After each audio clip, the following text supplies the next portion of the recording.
इसके 8 गलतियां होती हैं जिनसे ब्रह्मचर्य क्षीण हो जाता है।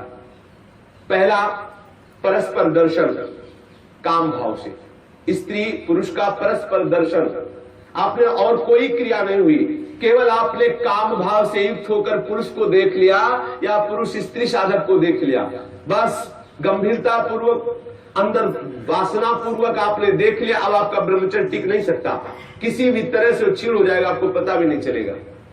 ये 8 प्रकार की गलतियों को सुधार कर लिया जाए तो पूर्ण ब्रह्मचर्य का अनुभव होने लगेगा।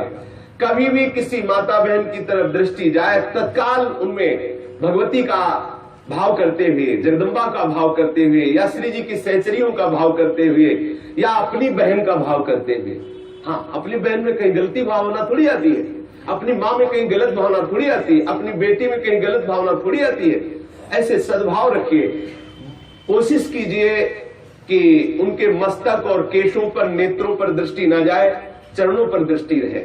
जो चाहे आपन कल्याणा, सुजस सुमति शुभगति शुभ नाना, सो परनार लीलार गुसाई, तजो चौथ के चंद्र किनाई। जैसे चौथ के चंद्रमा को देखने से कलंक लगता है, लोग बचते हैं, ऐसे ही माता बहनों के नेत्र, मस्तक और केस, इन 3 को देखने के लिए अपनी दृष्टि को बचा लो। नेत्रों में नेत्र न मिलने पावे, उनके ललाट और उनके केस पास पर दृष्टि न जाने पावे, उनके चरणों पर दृष्टि रहे। संभाषण करना हो तो सर नीचा करके ही उनसे संभाषण करो। ये आद्य शक्ति जगदम्बा के अंश स्वरूपा है, ये श्री जी की सहचरी है। ऐसा भाव रखकर उनसे वार्ता करो। ज्यादा देर वार्ता मत करो, एकांत में वार्ता मत करो। जहां दर्शन हो तत्काल नेत्र हटा लो। अगर दर्शन होते ही आपने काम भाव से उनको देख लिया तो फिर आप ब्रह्मचर्य नहीं रह सकते, या वो ब्रह्मचर्य नहीं रह सकती जिसने पुरुष को काम भाव से देख लिया। पहली गलती।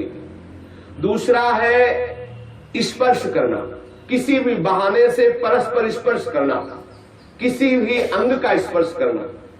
हम भले प्रकट नहीं कर रहे हैं अपनी वासना, लेकिन किसी भी बहाने से पुरुष या स्त्री के शरीर का स्पर्श करना परस्पर विपरीत भावना से, ये दूसरा लक्षण। यदि आप प्रकट तो नहीं कर रहे लेकिन किसी भी बहाने से आप स्पर्श कर रहे हैं, आपके अंदर काम का भाव चल रहा है, तो आप ब्रह्मचर्य नहीं रह सकते, आपका ब्रह्मचर्य क्षीण हो जाएगा। दूसरी गलती। तीसरी गलती, केल विलास क्रीड़ा को देखना। किसी भी जीव के केल विलास क्रीड़ा को देखने से अपने मन में वैसी भावुकता प्रकट हो जाती है और हम ब्रह्मचर्य खो बैठते हैं। चौथी बात, परस्पर बैठ करके एक दूसरे के रूप का गान करना। आप बड़ी सुंदर हो, या आप बड़े सुंदर हो, आपकी बहुत याद आती है, या वो बहुत सुंदर है, वो हमको बहुत चाहती है, वो हमको बहुत चाहते हैं। ऐसी परस्पर में वार्ता करना या एकांत में उसके गुण कीर्तन करने से ब्रह्मचर्य का नाश हो जाता है। पांचों, एकांत में बैठ करके भाषण करना। एकांत में बैठकर कभी भी साधक को ऐसी गलती कभी नहीं करनी, भले वो भागवती उपदेश क्यों न हो। जब आप देख लीजिए कि हमारे चित्त पर पुरुषत्व का अभिमान नष्ट हो गया है, किसी भी स्थिति में हमारे हृदय में भावना नहीं आएगी कि भोग्य वस्तु है, तो फिर सच्चिदानंद भगवान की अपार कृपा है कि त्रिभुवन में आपको कोई हिला नहीं सकता। नहीं स्वात्मा रामम विषय मृग तृष्णाम भ्रमयति। ज्ञानी भ्रष्ट हो सकता है लेकिन बोधवान नहीं, भक्त विचलित हो सकता है लेकिन प्रेमी नहीं। जो प्रेम से युक्त हो चुका है, जो बोध संपन्न महापुरुष है, क्योंकि जब सर्वत्र सच्चिदानंद में भगवान श्री कृष्ण दिख रहे तो कौन किसको भ्रष्ट कर सकता है।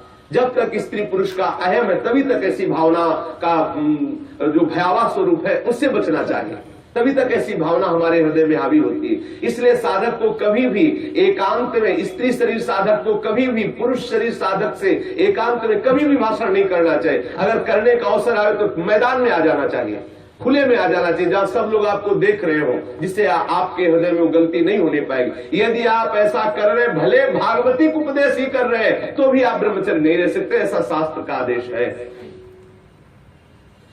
एकांत में किसी स्त्री को दूर से देखकर या पुरुष शरीर को देख करके भोग का संकल्प कर लेना, वासना का संकल्प कर लेना, ये ब्रह्मचर्य का नाश कर देने वाला संकल्प होता है। दृढ़ निश्चय कर लेना, संकल्प कर लेना। या विपरीत देह वाले, जैसे पुरुष या स्त्री, विपरीत देह वाले संग में एकांतिक केली कर लेना।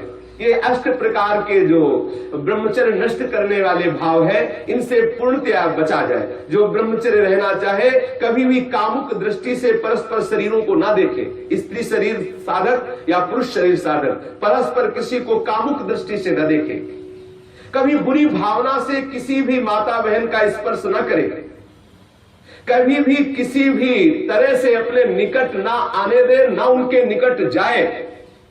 ये बहुत काम की बात है, इसे साधारण मत समझिए। हम भजन करते हुए भी जो आनंद का अनुभव नहीं कर पा रहे, यही गलती है, हम यही मिस्टेक कर रहे हैं। भले हम किसी का संपर्क नहीं कर रहे, लेकिन हमारे अंदर वासना की गणित लगती रहती, इसीलिए हमें परमानंद का अनुभव नहीं हो रहा। हमें सावधानी रखनी है। देखो, ये ऐसा कोई अपने में ना जाए कि मैं सिद्ध हो गया हूं, मैं जैसा मनमानी आचरण चाहूं कर सकता हूं।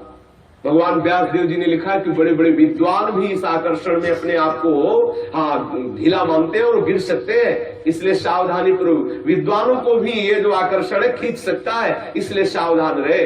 कभी भी ब्रह्मचर्य व्रत धारण करने वाले उपासक को या गृहस्थ धर्म धारण करने वाले गृहस्थी को भी अपनी पत्नी के सिवा कभी और के साथ एकांत में संभाषण नहीं करना चाहिए। किसी को काम भरी दृष्टि से नहीं देखना चाहिए, किसी के काम भाव से स्पर्श नहीं करना चाहिए, किसी को काम भाव से न समीप आने देना चाहिए न समीप जाना चाहिए। कभी किसी को एकांत में परस्पर विरोधी शरीर वाले को, स्त्री पुरुष शरीर वाले को खेलना नहीं चाहिए। कोई भी खेल अकेले में नहीं खेलना चाहिए। कभी भी एकांत में बैठकर मजाक नहीं करना चाहिए, कभी भी एकांत में बैठकर बातचीत नहीं करनी चाहिए। अपने मन को ही आप मित्र और शत्रु समझो। विषयों में लगा हुआ मन शत्रु है और प्रभु के भजन में लगा हुआ मन मित्र है। इसलिए सावधान, कभी भी एकांत में ब्रह्मचर्य व्रत धारण करने वाले को स्त्री का संग कदापि नहीं करना चाहिए, नहीं तो उसके हृदय में वासना जागृत हो ही जाएगी। इसलिए सावधानी रखनी चाहिए। ये जो इन गलतियों का सुधार कर लेता है, वो ब्रह्मचारी पूर्ण रूप से ब्रह्मचर्य रह सकता है। एक बार फिर ध्यान दिया जाए, किसी भी तरह से हम किसी भी माता बहन को या माता बहन किसी भी पुरुष को काम दृष्टि से न देखें। दूसरी बात, किसी बहाने से हम परस्पर स्पर्श ना करें। तीसरी बात, किसी भी तरह से हम उनके साथ कोई क्रीड़ा ना करें, कोई खेल ना खेलें। किसी भी तरह से हम 4 लोग बैठ करके उनकी प्रशंसा ना करें जिनके प्रति हमारा मन आकर्षण हो चुका है। कभी भी हम एकांत में संभाषण न करें, एकांत में संलाप न करें। कभी भी हम विषयों का संकल्प न कर बैठे, विषय भोग का संकल्प न कर बैठे। इस तरह से हम अपनी इन 8 क्रियाओं से निवृत्त रहे। बुरी भावना से देखना, बुरी भावना से स्पर्श करना, बुरी भावना से निकट जाना या निकट आने देना, ये नहीं होना। बुरी भावना के साथ अंदर से भावना बुरा रखते हुए खेल खेलना, मजाक करना, बातचीत करना, इस तरह से अपने मन को हम विषयों से बचा सकते हैं। अगर 8 क्रियाओं से बचा ले गए तो हम ब्रह्मचर्य रह सकते हैं। यदि आप ब्रह्मचारी होना चाहते हैं तो आप अपने मन को शुद्ध रखिए। आप अपने हृदय को कभी खाली मत छोड़िए। हृदय खाली रहेगा, मन अशुद्ध रहेगा तो शरीर में ब्रह्मचर्य रह नहीं सकते। और जिसका हृदय और शरीर और मन तीनों अशुद्ध है, वो कभी भजन नहीं कर सकता। इसलिए सावधान।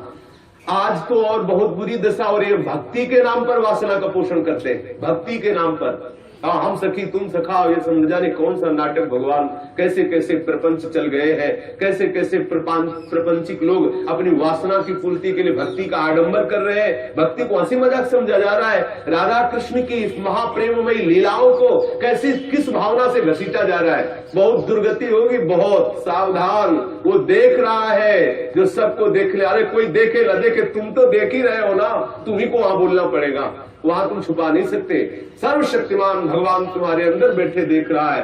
भजन करना चाहते हो, भगवत प्रेम प्राप्त करना चाहते हो,